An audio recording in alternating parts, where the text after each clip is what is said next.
Morocco's victory was shaped by Canada's changing defensive approach.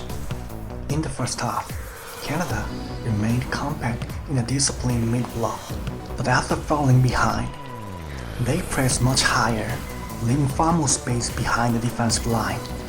Morocco immediately recognized the change and adjusted their attacks accordingly. Let's break it down.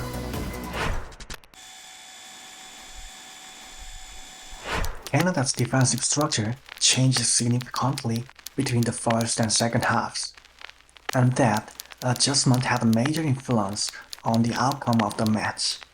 Let's first examine how Canada defended during the first half. With neither team finding the breakthrough before halftime, Canada consistently maintained a disciplined mid-block. Even when Morocco recycled possession backwards in an attempt to lure the press higher up the pitch, Canada refused to abandon their defensive shape and continued protecting space behind the back line.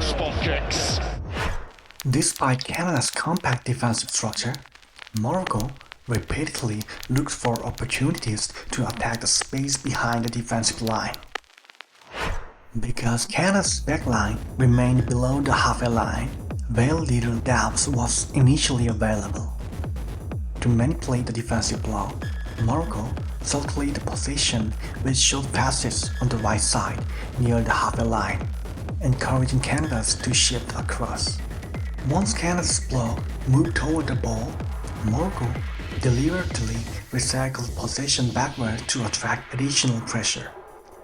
Although Canada's front line refused to jump aggressively, the defensive line stepped higher to preserve compactness with the midfield.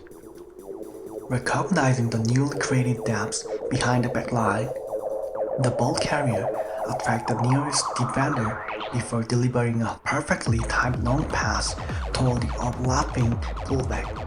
The result was an immediate 1v1 situation against the goalkeeper. Now, let's examine how Canada's defensive approach changed after Morocco had taken the lead from a set piece.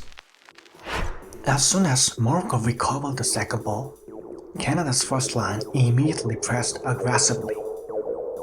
When the defender recycled possession back to the goalkeeper, the pressing forward jumped out to continue the pressure. At the same time, Canada's second line also stepped forward, creating a coordinated ball-side-oriented press. As the entire pressing unit advanced together, Canada's defensive line pushed close to the halfway line to maintain compactness. The consequence was clear. A much larger space opened behind the defensive line than had existed during the first half. Canada's more aggressive defensive approach created exactly the type of space Morocco wanted to attack. Let's see how Morocco repeatedly punished those transitions. Canada punished almost every player forward in attack, but Morocco's fullback wins possession and immediately initiate the counterattack.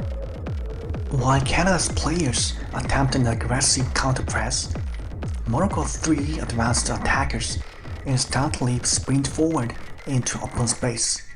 The fullback calmly escapes the pressure through his dynamic superiority before carrying the ball forward to join the attack himself, creating a 4v2 overload. He then releases the winger with a perfectly weighted pass into the space behind Canada's defensive line. As the winger drives into the right half space, he attracts the recovering defenders before finding the midfielder arriving with a perfectly timed delayed run. The movies ultimately reached with a goal.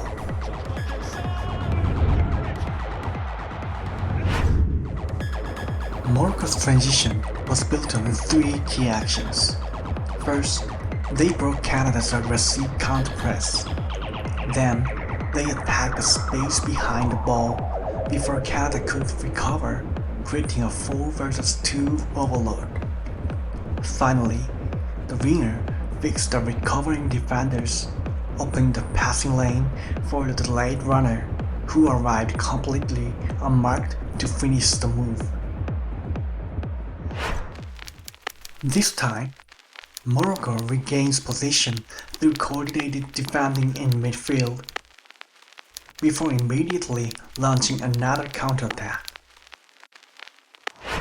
To provide an outlet against Canada's counterpress, one attacker briefly drops toward the ball, receives the pass, and wins the physical duel. At the same time, three supporting attackers immediately move closer to secure the second ball if necessary. After successfully laying the ball off, Morocco once again attacks the space behind Canada's high defensive line with an immediate through pass.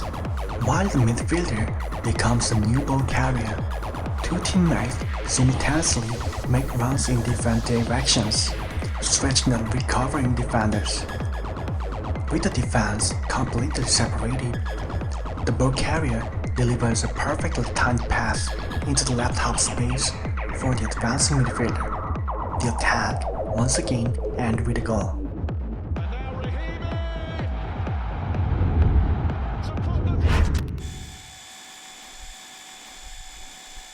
Throughout the match, Morocco did not rely on a single attacking pattern. Instead, they continuously adapted their decisions to Canada's changing defensive structure. During the first half, Canada defended with a disciplined middle block and protected the space behind the defensive line. With little room to attack directly, Morocco first manipulated the defensive block, patiently moving Canada before creating gaps behind the back line. Everything changed after halftime, as Canada pushed higher to press and committed more players forward. The space behind the defense became much larger. Rather than spending time manipulating the defensive shape, Morocco immediately attacked those transitions with direct forward play, knowing Canada could no longer recover in time. The attacking pattern changed, but the objective never did. Morocco simply chose the solution that best matched the defensive problem in front of them. Different defensive situations, different attacking solutions, one tactical principle: read the opponent, identify the space, then attack it.